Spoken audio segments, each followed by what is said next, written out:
जुबा पर तेरा ही नाम होगा, हर कदम पे तेरे दुनिया का सलाम होगा, हर मुसीबत का सामना करना तू डटकर, तू देखना समय तेरा भी गुलाम होगा। तो दोस्तों, आज है 13 जनवरी और आप देख रहे हैं लर्न जी के वी तेजे। तो दोस्तों, आज के इस वीडियो में हम बात करने वाले हैं करंट अफेयर्स के कुछ क्वेश्चंस के बारे में। तो चलिए ज़्यादा टाइम वेस्ट ना करते हुए वीडियो की तरफ चलते हैं। दोस्तों, आज के इस वीडियो में हम जिन भी क्वेश्चंस के बारे में बात करने वाले हैं उसे कॉम्पिटिशन एग्जाम के पॉइंट ऑफ व्यू से बहुत ही इंपॉर्टेंट हो सकते हैं, तो आप एक भी क्वेश्चन को मिस मत कीजिएगा। दोस्तों, हमारे क्वेश्चन रिलेटेड इंपॉर्टेंट फैक्ट्स भी आपको बताएंगे क्योंकि वो भी बहुत इंपॉर्टेंट होते हैं। दोस्तों, इस बार एग्ज़ाम को नागिन डांस करवाना है दोस्तों, इस बार, क्योंकि जब तक तोड़ेंगे नहीं जब तक छोड़ेंगे नहीं। दोस्तों, ये बात हमेशा ध्यान रखना।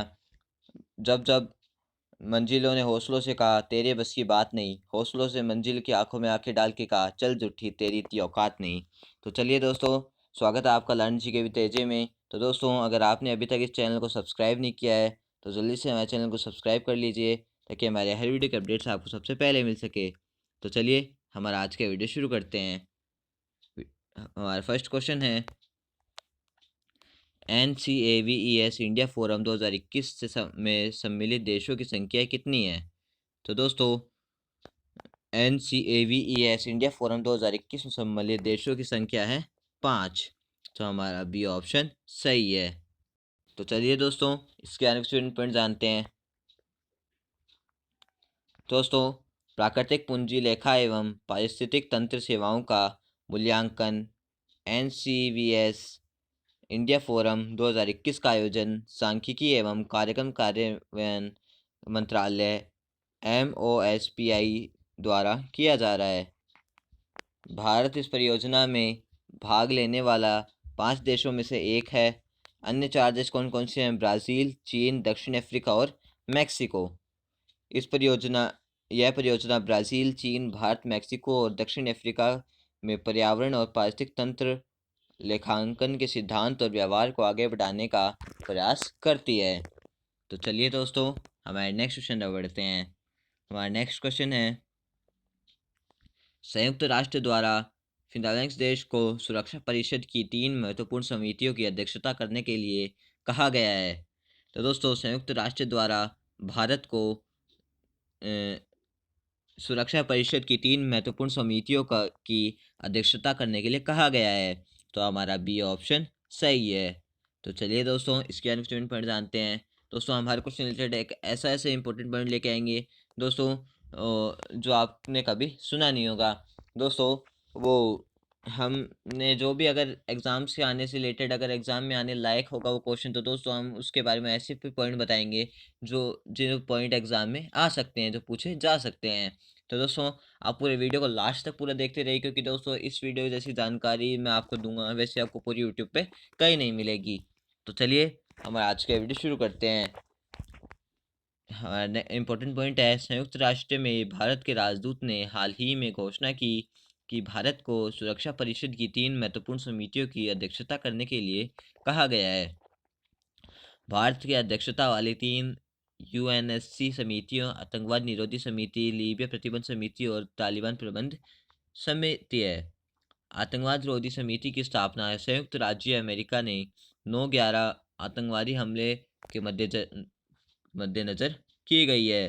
और दोस्तों, यहाँ पे अमेरिका की अगर बात हो रही है तो दोस्तों अमेरिका के अगर बारे में अपन जाने तो दोस्तों अमेरिका के अभी नए राष्ट्रपति बने हैं कौन? Joe Biden.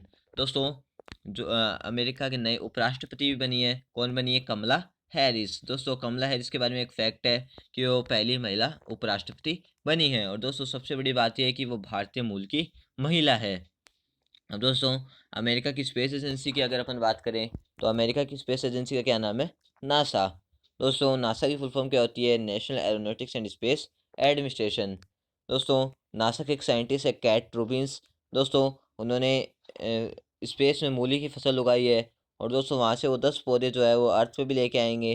तो दोस्तों, ये ग्रेट अचीवमेंट है। और दोस्तों, अगर और जो अमेरिका की प्राइवेट स्पेस एजेंसी की अगर अपन बात करें तो दोस्तों अमेरिका की प्राइवेट स्पेस एजेंसी का नाम है स्पेस एक्स। दोस्तों, स्पेस एक्स के फाउंडर कौन है? या फिर आप CEO भी बोल सकते हैं, एलॉन मस्क। दोस्तों, वो टेस्ला कार के भी फाउंडर है और दोस्तों वो दुनिया के सबसे अमीर आदमी बन गए हैं। तो दोस्तों, ये एक बहुत बड़ी बात है। दोस्तों, अगर आपको मतलब इलॉन मस्क की अगर बात करें तो दोस्तों वो मोटिवेशन का एक बहुत बड़ा सोर्स है। दोस्तों एक वक्त आया था जब उनके पास बिल्कुल भी पैसा नहीं था, पर दोस्तों अब वो दुनिया के सबसे अमीर आदमी बने हैं। तो दोस्तों कोई भी अगर नया डेवलपमेंट वगैरह होता है तो उसके पीछे एक बहुत बड़ी मोटिवेशन सोर्स होता है, और दोस्तों वो सोर्स है कौन? Elon Musk. अब दोस्तों अमेरिका ने अभी ऑफिशियली डब्ल्यूएचओ से अलग होने की जो घोषणा की है। तो दोस्तों ये इंपॉर्टेंट पॉइंट है। अब दोस्तों इंडिया की अपन बात करें तो इंडिया की कैपिटल क्या होती है? दिल्ली। दोस्तों ये जो आपको पता होगा, फिर भी दोस्तों हम जनरल नॉलेज यहाँ पे दोस्तों करंट अफेयर्स की क्लास चल रही है, और दोस्तों यहाँ पे जिस भी टॉपिक को बताने लायक होगा दोस्तों हम वो सारे टॉपिक आपको बताएंगे। हो सकता है आप में से कई लोगों को इस टॉपिक के बारे में नहीं पता हो। तो दोस्तों भारत के प्राइम मिनिस्टर है श्री नरेंद्र मोदी। दोस्तों भारत के उपराष्ट्रपति है वेंकैया नायडू। दोस्तों भारत के जो राष्ट्रपति है वो है रामनाथ कोविंद। दोस्तों भारत के जो रक्षा मंत्री है वो है राजनाथ सिंह। दोस्तों जो भारत के केंद्रीय गृह मंत्री है वो है अमित शाह। तो दोस्तों इंडिया का जो नेशनल एनिमल है वो है टाइगर। नेशनल बर्ड है पिकॉक। और नेशनल एक्वेटिक एनिमल, दोस्तों ये क्वेश्चन बहुत बार उठता है कि एक्वेटिक नेशनल एक्वेटिक एनिमल, दोस्तों एक बहुत कम लोगों को पता है। नेशनल एक्वेटिक एनिमल जो है वो है गंगटिक डॉल्फिन, यानी गंगा में रहने वाली डॉल्फिन। तो चलिए दोस्तों हमारे नेक्स्ट क्वेश्चन पर बढ़ते हैं। हमारा नेक्स्ट क्वेश्चन है किस राज्य सरकार ने अमरेली जिले में एक नया बागसारा प्रांत बनाने का फैसला किया है? तो दोस्तों गुजरात राज्य सरकार ने अमरेली जिले में एक नया बागसारा प्रांत बनाने का फैसला किया है। तो हमारा बी ऑप्शन सही है। तो चलिए दोस्तों इसके आगे स्टूडेंट पॉइंट जानते हैं। दोस्तों गुजरात के मुख्यमंत्री ने अमरेली जिले में एक नया बागसारा प्रांत बनाने का फैसला किया है। नवनिर्मित बागसारा प्रांत 26 जनवरी को प्रभावी होगा, जिसमें बागसारा और वीडियो तालुक शामिल है। कुछ क्षेत्र ऐतिहासिक क्षेत्रों के कुछ हिस्सों के लिए पारंपरिक नाम है, जैसे गुजरात के सौराष्ट्र प्रायद्वीप पर काठियावाड़ के मूल 10 क्षेत्र। दोस्तों यहाँ पे गुजरात की अगर बात हो रही है तो गुजरात के बारे में थोड़ा जाने। दोस्तों हम हर पॉइंट से रिलेटेड जो भी ऐसा होता है कि आपको इसके बारे में जानकारी देनी चाहिए, इससे क्वेश्चन उठ सकता है, तो उसके लिए हम ज़्यादा से ज़्यादा कोशिश करते हैं कि आपको उसके लिए जितनी ज़्यादा हो सके उतनी ज़्यादा इन्फॉर्मेशन दे सकें। तो दोस्तों गुजरात की कैपिटल क्या होती है? गांधीनगर। गुजरात के सीएम कौन है? विजय रूपानी। दोस्तों चलिए हमारे नेक्स्ट क्वेश्चन में बढ़ते हैं। हमारा नेक्स्ट क्वेश्चन है सतत नागरिक नामक एप्लीकेशन किस राज्य सरकार द्वारा शुरू की गई है? दोस्तों ये जो एप्लीकेशन है दोस्तों ये बहुत अभी चर्चा में चल रही है, और दोस्तों ये चर्चा में चल रही है इसलिए इसके क्वेश्चन उठने के चांस भी बहुत 95% चांस है इसका क्वेश्चन उठने का। तो दोस्तों अगर आपने इस टॉपिक को हमारे साथ अच्छे से समझ लिया तो दोस्तों इससे नंबर कटने का आपके चांस है ही नहीं। तो दोस्तों इसके बाद थोड़ा जानते हैं। तो दोस्तों सतर्क नागरिक नामक एप्लीकेशन दोस्तों आपको पता है तो आप कमेंट बॉक्स में ज़रूर बताइएगा। तो दोस्तों हम बताते हैं पहले कि सतर्क नागरिक नामक एप्लीकेशन जो है वो जम्मू कश्मीर राज्य सरकार द्वारा शुरू की गई है। तो हमारा बी ऑप्शन सही है। तो चलिए दोस्तों इसके आगे स्टूडेंट पॉइंट जानते हैं। दोस्तों ये जो हम इम्पोर्टेंट पॉइंट जान रहे हैं दोस्तों, इसके बाद हम आपको ये भी बताएंगे कि ये सतर्क नागरिक ऐप है क्या। तो दोस्तों आप पूरी जानकारी हम आपको इस चैनल पे देंगे। तो दोस्तों इस चैनल पे भी आप बने रहिए और इस वीडियो में भी बने रहिए। जम्मू और कश्मीर के उपराज्यपाल मनोज सिन्हा ने हाल ही में जम्मू कश्मीर भ्रष्टाचार निरोधक ब्यूरो ACB के मोबाइल एप्लीकेशन सतर्क नागरिक और विभागीय सतर्कता अधिकारी DVO पोर्टल लॉन्च किया है। अब दोस्तों यहाँ से दो बातें पता चलती है कि एक तो जम्मू और कश्मीर के उपराज्यपाल का नाम क्या है? मनोज सिन्हा। और दोस्तों इन्होंने अभी दो मतलब पोर्टल लॉन्च किए हैं, एक तो सतर्क नागरिक एप्लीकेशन है और एक विभागीय सतर्कता अधिकारी यानी DVO पोर्टल है। दोस्तों आपको हम एक और इम्पोर्टेंट बात बता देना चाहते हैं। दोस्तों इस चैनल से आप UPSC SSC बैंकिंग रेलवे दोस्तों ऐसे ढेर सारे एग्ज़ाम्स की तैयारी आप केवल हमारे चैनल से कर सकते हैं, क्योंकि दोस्तों हम आपको डेली करंट अफेयर्स के अपडेट्स के साथ साथ दोस्तों हमारे जो करंट अफेयर्स का वीडियो है वो डेली सुबह 4:30 बजे अपलोड हो जाता है। तो दोस्तों हम यहाँ पे डेली करंट अफेयर्स के अपडेट्स के साथ साथ आपको GK के भी रेगुलर अपडेट्स देते रहते हैं। दोस्तों GK के अंदर बहुत चीज़ें मतलब इंक्लूड है, जैसे कोई टिप्स एंड ट्रिक हुई। दोस्तों हम आगे बहुत सारी आपके लिए ऐसी ऐसी ट्रिक खोज के लाए हैं दोस्तों, जो हम अपलोड करते ही आपके बहुत ज़्यादा सहायता होगी। दोस्तों उसमें बहुत सारी ऐसी ट्रिक है दोस्तों, जैसे भारत की में अभी जितने भी प्रधानमंत्री हुए हैं उन सबको याद करने की दोस्तों हमने एक सेंटेंस दे रखा है। दोस्तों उस सेंटेंस को पढ़ते ही आपको पूरे याद हो जाएंगे कि भारत में कितने प्रधानमंत्री हुए हैं, और दोस्तों क्रमानुसार हम आपको बताएंगे, तो दोस्तों वो भी एक बड़ी बात है। दोस्तों इस चैनल पे आपको ऐसे बहुत सारे अपडेट्स मिलते रहेंगे। दोस्तों हमने अभी एक 1000 लुसेंट जीके की सीरीज़ अपलोड करी थी हमारे चैनल पे। दोस्तों अगर आपने वो भी नहीं देखी है जल्दी जाके वो भी देख लीजिए। तो चलिए दोस्तों ज़्यादा टाइम वेस्ट ना करते हैं। दोस्तों अब जानते हैं सतर्क नागरिक एप्लीकेशन के बारे में, जो हमने आपको प्रॉमिस करा था। यह ऐप भ्रष्टाचार के बारे में जानकारी के सहज प्रवाह को सुविधाजनक बनाने और नागरिकों को अपनी शिकायतों को आसानी और गतिशीलता से प्रस्तुत करने में सक्षम बनाने के लिए विकसित किया गया है।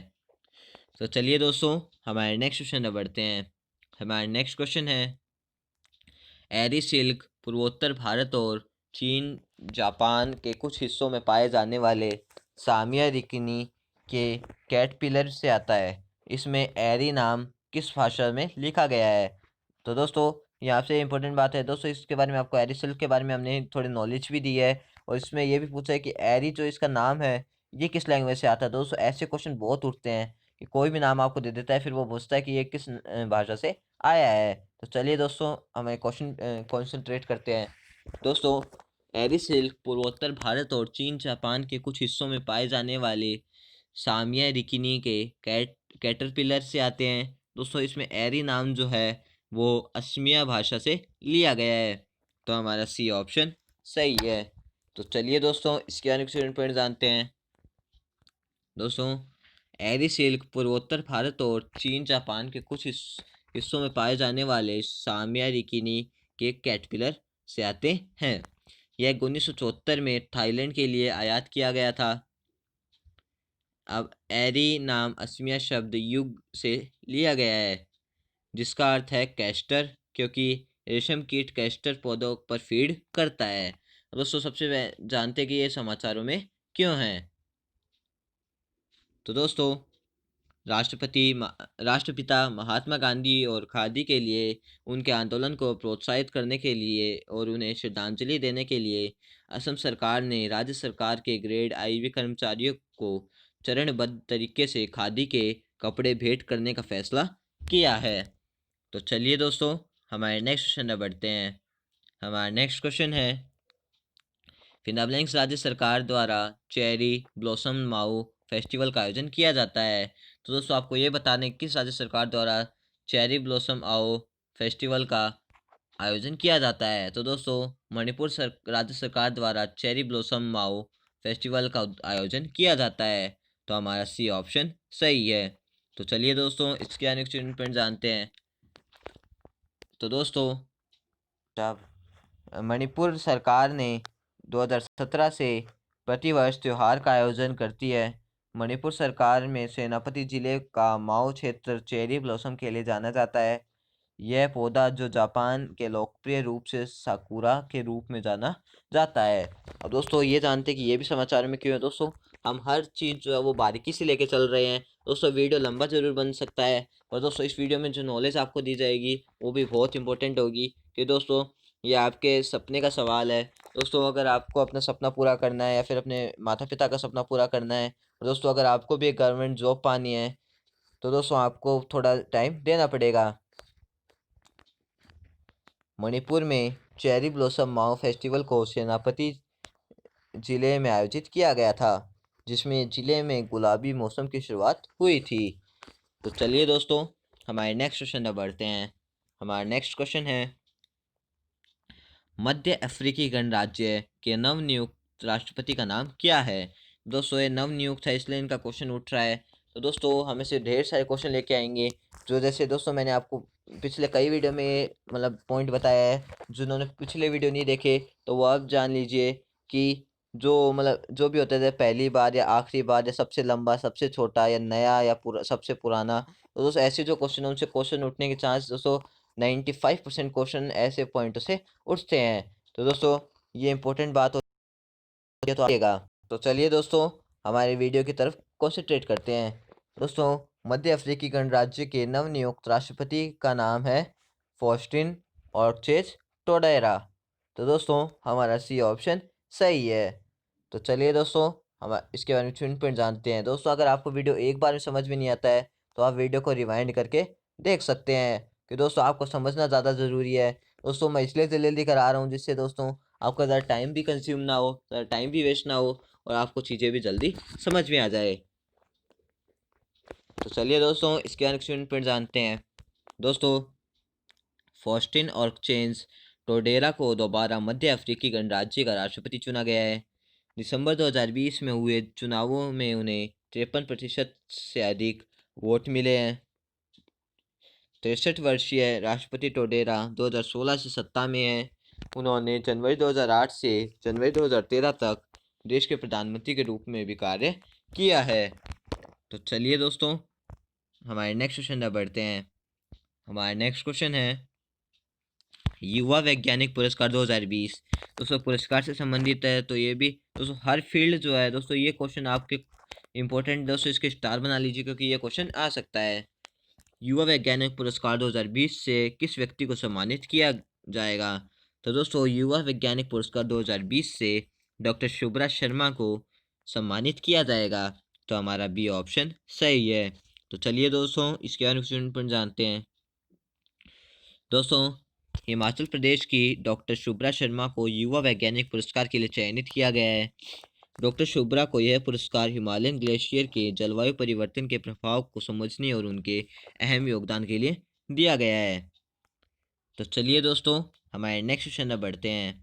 हमारा नेक्स्ट क्वेश्चन है सरकार ने NFHS5 के निष्कर्षों का अध्ययन करने के लिए फिंडाब्लैंक्स के नेतृत्व के एक पैनल गठित किया है। तो दोस्तों सरकार ने NFHS के 5 के निष्कर्षों का अध्ययन करने के लिए प्रीति पंत के नेतृत्व में एक पैनल गठित किया है। तो हमारा ए ऑप्शन सही है। तो चलिए दोस्तों इसके बारे में कुछ इम्पोर्टेंट जानते हैं। दोस्तों स्वास्थ्य और परिवार कल्याण मंत्रालय ने हाल ही में राष्ट्रीय परिषद स्वास्थ्य सर्वेक्षण 5 से प्रतिकूल निष्कर्षों का अध्ययन करने के लिए एक तकनीकी विशेषज्ञ समूह का गठन किया है। मंत्रालय ने संयुक्त सचिव प्रीति पंत के नेतृत्व में चिकित्सा और पोषण वैज्ञानिक विशेषज्ञों की तकनीकी समिति का गठन किया है। विशेषज्ञ समूह में मध्य प्रदेश, छत्तीसगढ़ और कर्नाटक के राज्य कार्यक्रम अधिकारी भी शामिल है। समिति राष्ट्रीय परिवार स्वास्थ्य सर्वेक्षण 5 के निष्कर्षों की जांच करेगी और साथ ही एनीमिया, कुपोषण यानी माल न्यूट्रिशन बोलते हैं दोस्तों इसको, सी सेक्शन और स्टंटिंग से संबंधित संकेतकों पर सुधार करने के लिए नीति और कार्रवाई के पाठ्यक्रम का सुझाव देगी। नवगठित तकनीकी विशेषज्ञ समूह नियमित रूप से बैठकें करेगा और जल्द ही अपनी सिफारिशें देगा। अब तक कोई बैठक नहीं हुई है और पहली बैठक के लिए कोई तारीख तय नहीं की गई है। तो दोस्तों अब ये ऐसे जो भी आपके लिए पहल चालू करते हैं दोस्तों या फिर जो भी करते हैं तो दोस्तों वो हम आपको अपडेट कराते हैं दोस्तों उसकी। तो आप दोस्तों जहाँ पे भी आप अपना नोट्स सीख रहे हो दोस्तों वहाँ पे ऊपर लर्न जीके विद एजे का नाम लिख लीजिए, क्योंकि दोस्तों ऐसी ऑथेंटिक न्यूज़ आपको पूरे यूट्यूब पे इस चैनल के अलावा शायद ही कहीं देखने को मिले। तो चलिए दोस्तों ज़्यादा टाइम वेस्ट नहीं करते, सीधा हमारे नेक्स्ट क्वेश्चन पर बढ़ते हैं। हमारा नेक्स्ट क्वेश्चन है जापान ने भारत के कोविड राहत प्रयासों के लिए कितने करोड़ रुपए का ऋण देने की घोषणा की है? तो दोस्तों जापान ने भारत के कोविड राहत प्रयासों के लिए 2113 करोड़ रुपए ऋण देने की घोषणा की है। तो हमारा बी ऑप्शन सही है। दोस्तों ये 2113 करोड़ रुपए लगभग 20 बिलियन जो जापानियन येन होता है उसके बराबर होता है। तो चलिए दोस्तों इसके आने स्टूडेंट पॉइंट जानते हैं। दोस्तों हमने आपको पहले ही बताया था कि दोस्तों जो क्वेश्चन ज़्यादा इंपॉर्टेंट होता है या फिर जिनसे क्वेश्चन आने के चांस ज़्यादा होते हैं दोस्तों उनके बारे में हमने ऐसे पॉइंट भी लिख रखे हैं जिनसे आपके क्वेश्चन उठ सकते हैं। तो चलिए सबसे पहले इसके बारे में इंपॉर्टेंट पॉइंट जानते हैं। जापान सरकार ने भारत को 30 बिलियन जापानी येन लगभग 2113 करोड़ रुपए का विकास सहायता ऋण देने की घोषणा की है।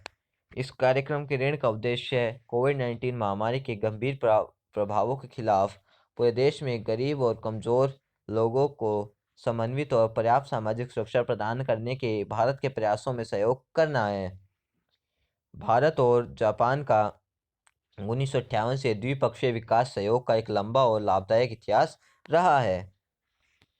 पिछले कुछ वर्षों में भारत और जापान के बीच आर्थिक सहयोग एक रणनीतिक साझेदारी में मजबूत और विकसित हुआ है। तो चलिए दोस्तों, अब ये जानते हैं कि उपरोक्त ये जो दोस्तों हमने जितने भी आपको समाचार दिए हैं उनमें से परीक्षा आने वाली परीक्षाओं के लिए महत्वपूर्ण तथ्य कौन कौन से हो सकते हैं। दोस्तों एक तो याद है कि जापान की जो राजधानी है दोस्तों, ये जानना बहुत इंपॉर्टेंट है, वो है टोक्यो। दोस्तों अभी जापान ने दावा भी किया है कि वो 2030 तक जो पेट्रोल से चलने वाली कारें हैं उनको पूरी तरह से बंद कर देगा। जापानी मुद्रा कौन सी है? जापानी येन। दोस्तों हमने आपको ऊपर बताया था कि जो 2113 करोड़ रुपए दिए वो लगभग 30 बिलियन जापानी येन के बराबर है। जापान के प्रधानमंत्री है योशिहाइड सुगा। तो चलिए दोस्तों हमारे नेक्स्ट क्वेश्चन में बढ़ते हैं। हमारा नेक्स्ट क्वेश्चन है, जो बाइडेन ने कितने भारतीय अमेरिकियों को अमेरिका की राष्ट्रीय सुरक्षा परिषद में शामिल करने का ऐलान किया है? तो दोस्तों अभी जो बाइडेन ने एक भारतीय अमेरिकी को अमेरिका की राष्ट्रीय सुरक्षा परिषद में शामिल करने का ऐलान किया है। तो दोस्तों हमारा बी ऑप्शन सही है। तो चलिए दोस्तों इसके आने के पॉइंट जानते हैं। दोस्तों अमेरिका के नवनिर्वाचित यानी दोस्तों नए चुने गए राष्ट्रपति जो बाइडेन ने भारतीय मूल के अमेरिकी मोना गुहा को दक्षिण एशिया का वरिष्ठ निदेशक और तरुण छाबड़ा को प्रौद्योगिकी और राष्ट्रीय सुरक्षा का वरिष्ठ निदेशक नामित किया है। दोस्तों जो अमेरिका ने दोस्तों ये दो लोगों को नियुक्त किया है, तो दोस्तों आप सी को सही कर लीजिएगा। गुहा बिडेन हैरिस अभियान में दक्षिण एशिया विदेश नीति कार्यकारी समूह की संयुक्त अध्यक्ष थी। वर्तमान में state department agency review team का हिस्सा है। ओबामा बिडेन प्रशासन के दौरान छाबड़ा ने राष्ट्रीय सुरक्षा परिषद के स्टाफ रणनीतिक योजना के निदेशक और मानवाधिकार और राष्ट्रीय सुरक्षा मामलों के निदेशक के रूप में काम किया और पेंटागन में रक्षा सचिव के स्पीच लेखक के रूप में भी कार्य किया है। तो दोस्तों अमेरिका के बारे में हमने आपको इम्पोर्टेंट पॉइंट्स ऊपर बहुत सारे बताए थे, तो दोस्तों वो आप देख लीजिएगा। तो चलिए दोस्तों हमारे नेक्स्ट क्वेश्चन अब बढ़ते हैं। हमारा नेक्स्ट क्वेश्चन है, टेक ऑफ के बाद समुद्र में गिरा इंडोनेशियाई श्रीविजय यात्री विमान, इस विमान में कुल कितने लोग सवार थे? तो दोस्तों टेक ऑफ के बाद समुद्र में गिरा इंडोनेशियाई श्रीविजय यात्री विमान, दोस्तों इस विमान में कुल 62 लोग सवार थे। तो हमारा डी ऑप्शन सही है। तो चलिए दोस्तों इसके आने के पॉइंट जानते हैं। दोस्तों इंडोनेशिया के जकार्ता से 62 लोगों को लेकर जा रहा यात्री विमान श्रीविजय एयर उड़ान भरने के लिए कुछ समय बाद ही समुद्र में क्रैश हो गया। बोइंग 737-500 अनुमानित रूप से इंडोनेशिया के बोर्नियो द्वीप पर पश्चिम कालीमंतन प्रांत की राजधानी जकार्ता से पोंटिनायक तक 90 मिनट की उड़ान पर था। पश्चिमी कालीमंतन प्रांत में पोंटियानक की यात्रा के 4 मिनट बाद श्रीविजय एयर रडार से गायब हो गया। इसे 1 मिनट से भी कम समय में 3000 मीटर यानी 10,000 गिरा हुआ माना जा रहा है। तो चलिए दोस्तों अभी जानते हैं कि जो हमने ऊपर समाचार पढ़े इनमें से परीक्षाओं में आने वाले महत्वपूर्ण तथ्य कौन से हैं। इंडोनेशिया की राजधानी क्या है? जकार्ता दोस्तों, जिसकी बात अभी ऊपर हो रही थी। इंडोनेशिया की मुद्रा कौन सी है? इंडोनेशियाई रुपया। और इंडोनेशिया के राष्ट्रपति कौन है? Joko Widodo. तो चलिए दोस्तों हमारे नेक्स्ट क्वेश्चन अब बढ़ते हैं। हमारा नेक्स्ट क्वेश्चन है, ट्विटर ने @POTUS पर ट्रंप के नए ट्वीट को किया डिलीट, अभियान अकाउंट को भी किया निलंबित। वर्तमान में @पोस्ट्स अकाउंट के कितने फॉलोअर्स थे? तो दोस्तों ट्विटर ने @POTUS पर ट्रंप के नए ट्वीट को किया डिलीट, दोस्तों अभियान अकाउंट को भी किया निलंबित। वर्तमान में @पोस्ट अकाउंट में 33.4 मिलियन फॉलोअर्स थे। तो हमारा ए ऑप्शन सही है। तो चलिए दोस्तों इसके आने के पॉइंट जानते हैं। दोस्तों ट्विटर इंक ने अमेरिकी राष्ट्रपति डोनाल्ड ट्रंप द्वारा आधिकारिक सरकारी अकाउंट @POTUS पर पोस्ट किए गए नए ट्वीट्स को ट्विटर से हटा दिया है और अपने निजी प्लेटफॉर्म को स्थायी रूप से बूट करने के बाद राष्ट्रपति अभियान के अकाउंट को भी निलंबित कर दिया है। @POTUS ट्विटर अकाउंट अमेरिकी राष्ट्रपति डोनाल्ड ट्रंप का आधिकारिक ट्विटर अकाउंट है। इस अकाउंट का नाम प्रेसिडेंट ट्रंप है।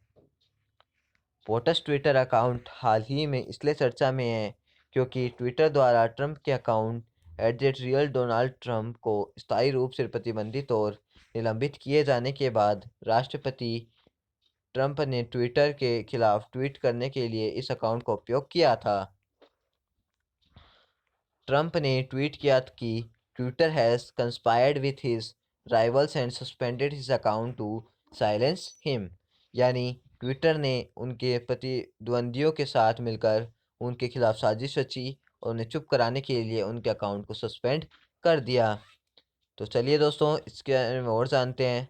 दोस्तों, इससे पहले ट्विटर ने @डोनाल्ड ट्रंप ट्विटर अकाउंट को के स्थायी निलंबन के बारे में एक आधिकारिक पोस्ट जारी किया था।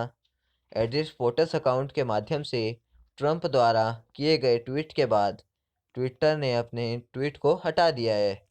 @POTUS खाते के वर्तमान में 33.4 मिलियन फॉलोवर्स है। तो चलिए दोस्तों, हमारे नेक्स्ट क्वेश्चन में बढ़ते हैं। हमारा नेक्स्ट क्वेश्चन है, पश्चिम बंगाल की सीएम ने किया 26वें कोलकाता अंतर्राष्ट्रीय फिल्म महोत्सव का उद्घाटन, जिसमें कितने देशों की फिल्मों को दिखाया जाएगा। तो दोस्तों, अभी पश्चिम बंगाल की सीएम ने किया 26वें कोलकाता अंतर्राष्ट्रीय फिल्म महोत्सव का उद्घाटन। दोस्तों, इसमें 131 फिल्में दिखाई जाएगी। कितने देशों की है? 45। दोस्तों, इसके बारे में हम नीचे बात करेंगे। पश्चिम बंगाल के मुख्यमंत्री ममता बनर्जी ने 26वें कोलकाता अंतर्राष्ट्रीय फिल्म महोत्सव KIFF का उद्घाटन किया है। उद्घाटन समारोह में बॉलीवुड सुपरस्टार और पश्चिम बंगाल के ब्रांड एम्बेसडर शाहरुख खान ने वर्चुअली मुंबई में भाग लिया है। दिग्गज फिल्मकार सत्यजीत रे की क्लासिक अपूर संसार इस महोत्सव की उद्घाटन फिल्म होगी, जिसमें 45 देशों की 131 फिल्मों को 13 जनवरी तक दिखाया जाएगा। इन फिल्मों का प्रदर्शन सॉल्ट लेक के रविंद्र सदन नंदन शिशिर मंच और कुकारा भवन में किया जाएगा। इसके अलावा इतालवी फिल्म निर्माता फेडेरिको फेलिनी की 6 फिल्में और सितार वादक रविशंकर गायक हेमंत मुखर्जी की फिल्मों और हास्य कलाकार भानु बंदोपाध्याय की फ्लिक की स्क्रीनिंग की जाएगी। दोस्तों, ये जानते हो उपरोक्त समाचार से आने वाले परीक्षा में आने वाले महत्वपूर्ण तथ्य है। पश्चिम बंगाल के मुख्यमंत्री ममता बनर्जी। राज्यपाल कौन है पश्चिम बंगाल के? जगदीप धनखड़। तो चलिए दोस्तों, हमारे नेक्स्ट क्वेश्चन में बढ़ते हैं। हमारा नेक्स्ट क्वेश्चन है, किसके द्वारा तटीय अनुसंधान पोत सागर अन्वेषिका का जलावतरण किया गया है? तो दोस्तों, डॉक्टर हर्षवर्धन द्वारा तटीय अनुसंधान पोत सागर अन्वेषिका का जलावतरण किया गया है। तो हमारा सी ऑप्शन सही है। तो चलिए दोस्तों, इसके अन्य पॉइंट जानते हैं। दोस्तों, केंद्रीय पृथ्वी विज्ञान मंत्री हर्षवर्धन ने चेन्नई बंदरगाह पर तटीय अनुसंधान वाहन कोस्टल रिसर्च व्हीकल सागर अन्वेषिका का जलावतरण किया है। इस वाहन का उपयोग तटीय और अपतटीय जल दोनों में पर्यावरण अनुक्रमण और बोथियोमेट्रिक पानी के नीचे की सुविधाओं को मैप करने के लिए किया जाएगा। इसका उपयोग राष्ट्रीय महासागर प्रौद्योगिकी संस्थान IOT के अनुसंधान उद्देश्यों के लिए किया जाएगा और इसका निर्माण टीटागढ़ वैगन्स कोलकाता पश्चिम बंगाल द्वारा किया जाएगा। NIOT के पहले से ही 6 रिसर्च वेसल्स है। दोस्तों, एक तो ऊपर गया है, बाकी है सागर कन्या, सागर संपदा, सागर निधि, सागर मानुष और सागर तारा। तो दोस्तों, उपयुक्त समाचारों से आने वाली महत्वपूर्ण तथ्य को जानते हैं जो परीक्षाओं के लिए महत्वपूर्ण होंगे। राष्ट्रीय महासागर प्रौद्योगिकी संस्था के निदेशक है डॉक्टर GS रामदास। राष्ट्रीय महासागर प्रौद्योगिकी संस्था का मुख्यालय है चेन्नई, तमिलनाडु में। तो दोस्तों, इंपॉर्टेंट पॉइंट है जो पेपर में आ सकते हैं। तो चलिए दोस्तों, हमारे नेक्स्ट क्वेश्चन में बढ़ते हैं। तो दोस्तों, हमारा नेक्स्ट क्वेश्चन है, एनएचपीसी ने कितने वर्ष के लिए ग्रीन एनर्जी परियोजना के लिए आईआरईडीए के साथ हाथ मिलाया है? तो दोस्तों, एनएचपीसी ने 5 वर्ष के लिए ग्रीन एनर्जी परियोजना के लिए आईआरईडीए के साथ हाथ मिलाया है। तो हमारा डी ऑप्शन सही है। तो चलिए दोस्तों, इसके आने कुछ पॉइंट जानते हैं। दोस्तों, एनएचपीसी लिमिटेड ने अगले 5 वर्षों में अक्षय ऊर्जा यानी रीन्यूएबल एनर्जी परियोजनाओं की स्थापना में सहायता प्रदान करने के लिए भारतीय अक्षय ऊर्जा विकास agency, Indian renewable energy development energy agency के साथ एक समझौते ज्ञापन पर हस्ताक्षर किए हैं। समझौते पर हस्ताक्षर एनएचपीसी के सीएमडी अभय कुमार सिंह और आईआरईडीए के सीएमडी प्रदीप कुमार दास की उपस्थिति में किए गए हैं। एनएचपीसी जानकारी और प्रौद्योगिकी हस्तांतरण में मदद करेगा और परामर्श और अनुसंधान सेवाएं प्रदान करेगा। एनएचपीसी ने देश के नवीकरणीय ऊर्जा परिदृश्य पर महत्वपूर्ण प्रभाव डालने के लिए एक महत्वाकांक्षी योजना शुरू की है। योजना के तहत एनएचपीसी अगले 3 वर्षों में 7.5 गीगावाट नवीकरणीय ऊर्जा परियोजनाओं का विकास करेगी। एनएचपीसी ने पहले ही स्वामित्व के आधार पर 102.5 मेगावाट की एक अक्षय क्षमता का सफलतापूर्वक कमीशन कर लिया है और मध्यस्थ के आधार पर 2000 मेगावाट का अनुबंध किया है। तो चलिए दोस्तों, और आगे देखते हैं। दोस्तों, हमारे नेक्स्ट क्वेश्चन में बढ़ते हैं।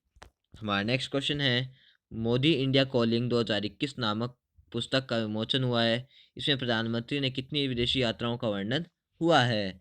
तो दोस्तों, मोदी इंडिया कॉलिंग 2021 पुस्तक का विमोचन हुआ है। दोस्तों, इसमें प्रधानमंत्री मोदी की 107 विदेश यात्राओं का वर्णन हुआ है। तो हमारा ए ऑप्शन सही है। तो चलिए दोस्तों, इसके अनेक पॉइंट जानते हैं। दोस्तों, 16वें प्रवासी भारतीय दिवस के अवसर पर मोदी इंडिया कॉलिंग 2021 नामक एक कॉफ़ी टेबल बुक जारी की गई है। तो चलिए दोस्तों, और जानते हैं इसके बारे में। इस पुस्तक में प्रधानमंत्री नरेंद्र मोदी की 107 विदेशी यात्रा और द्विपक्षीय यात्राओं के दौरान खींची गई विभिन्न तस्वीरें हैं। यह पुस्तक भाजपा नेता विजय जोली का विचार है और इसे दिल्ली भाजपा के अध्यक्ष आदेश गुप्ता ने जारी किया है। किताब को मनीषा मीडिया ने प्रकाशित किया है और इसमें 450 पृष्ठ है, जिनमें पीएम मोदी की हजारों तस्वीरें हैं। जोली ने यह भी कहा है कि वह राहुल गांधी और दिल्ली के सीएम अरविंद केजरीवाल पर इसी तरह की किताब बनाना चाहते हैं।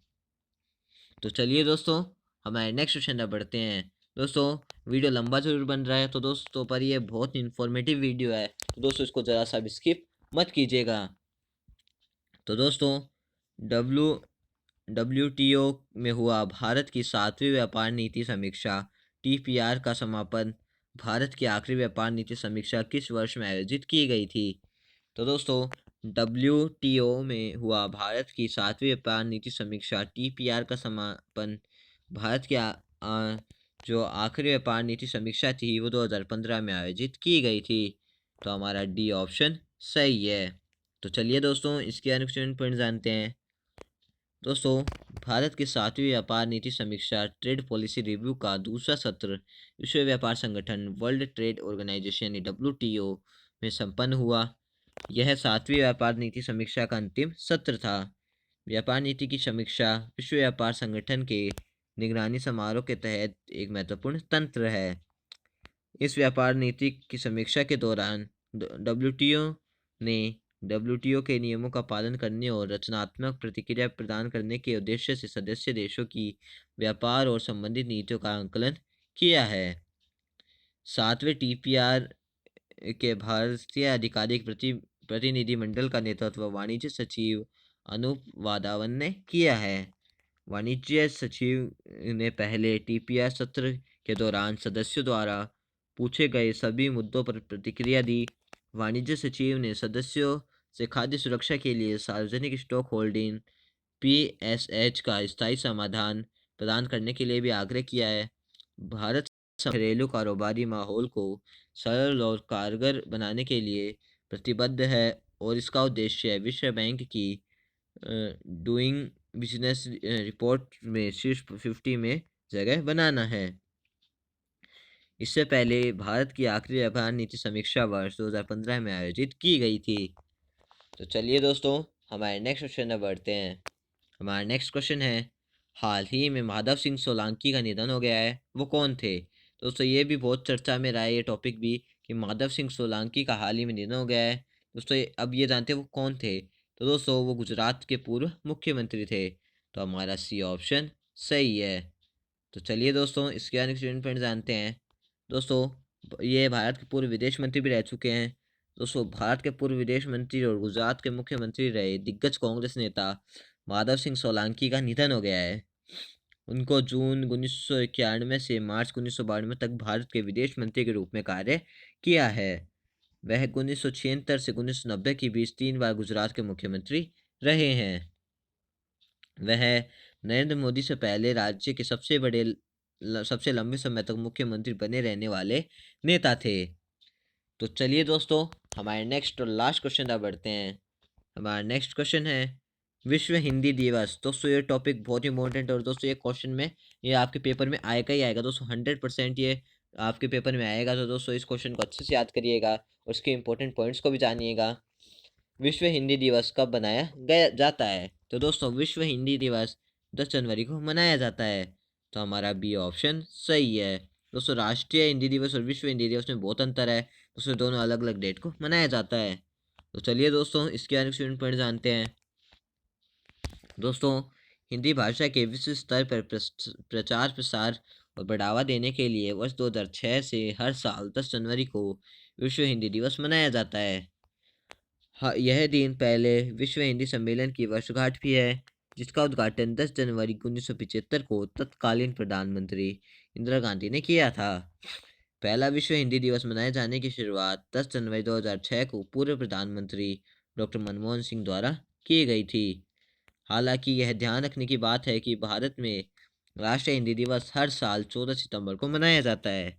इसी दिन 1949 में संविधान सभा ने हिंदी देवनागरी लिपि संघ को आधिकारिक भाषा के रूप में अपनाया था। उससे इम्पोर्टेंट पॉइंट है कि दोस्तों हमने आपको ऊपर भी बताया था, जो राष्ट्रीय हिंदी दिवस है और जो विश्व हिंदी दिवस है दोस्तों, इसमें बहुत अंतर है।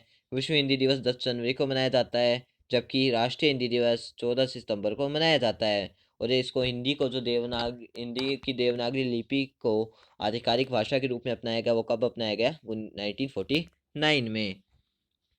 तो दोस्तों आज का वीडियो यही खत्म होता है। आपको वीडियो कैसा लगा? अगर अच्छा लगा तो हमारे वीडियो को लाइक शेयर सब्सक्राइब करके बेल आइकन को प्रेस करना ना भूलें, ताकि हमारे हर वीडियो के अपडेट्स आपको सबसे पहले मिल सके। तो दोस्तों लास्ट में इतना ही कहना चाहता हूँ, अगर आप में से किसी को भी सोलर पावर प्लांट के रिगार्डिंग कुछ भी क्वेरी हो, या आपको अपने घर, school, college, hospitals, industries, factories या कहीं पे भी सोलर पावर प्लांट लगवाना हो, तो आप स्क्रीन पे दिए फ़ोन नंबर पे कॉल कर सकते हैं। दोस्तों आप हमें ईमेल भी कर सकते हैं, और आपको हमने हमारी वेबसाइट की लिंक भी दे दी है, जहाँ पे जाके आप हमारे बारे में और भी जान सकते हैं। तो दोस्तों मिलते हैं नेक्स्ट वीडियो में, तब तक के लिए जय हिंद, जय भारत।